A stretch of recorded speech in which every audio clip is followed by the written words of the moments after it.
दुनिया के ऊपर उन आसमानों में जहां सूरज की किरणें बादलों के बीच सुनहरे धागे बुनती थीं, एक अनोखा पक्षी उड़ता था जिसका नाम था नीरवा, आखिरी ओरालिस। उसके पंख इंद्रधनुष से भी ज्यादा रंगों में चमकते थे और उसकी मधुर धुनें टूटी आत्माओं को जोड़ सकती थीं। हर 1000 साल में सिर्फ एक ओरालिस जन्म लेता था और नीरवा आखिरी थी। वो रहती थी स्काईग्रोव में, हवा में तैरता हुआ एक जादुई जंगल जहां क्रिस्टल के पेड़ थे और जमीन से कोई नहीं पहुंच सकता था। उसका काम था हर 100 साल में धरती के सबसे सच्चे दिल की एक इच्छा को सितारों तक पहुंचाना, ताकि दुनिया में उम्मीद और निराशा का संतुलन बना रहे।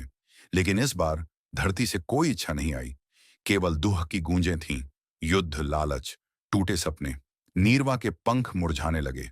फिर एक रात एक हल्की सी आवाज उसके कानों तक पहुंची, एक बच्ची की प्रार्थना, खिलौने या धन की नहीं, सिर्फ यह कि मां फिर से मुस्कुराए। उस मासूमियत से खींचकर नीरवा ने वह किया जो कभी नहीं करना चाहिए था। वह धरती पर उतरी। वह तूफानों को चीरती हुई एक उजड़े गांव में उतरी।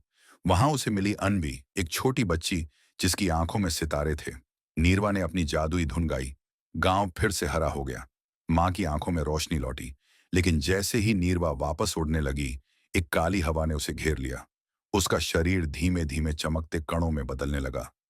अनवी ने उसका एक पंख पकड़ा, गर्म, चमकदार और जादुई। प्लीज मत जाओ, बच्ची बोली।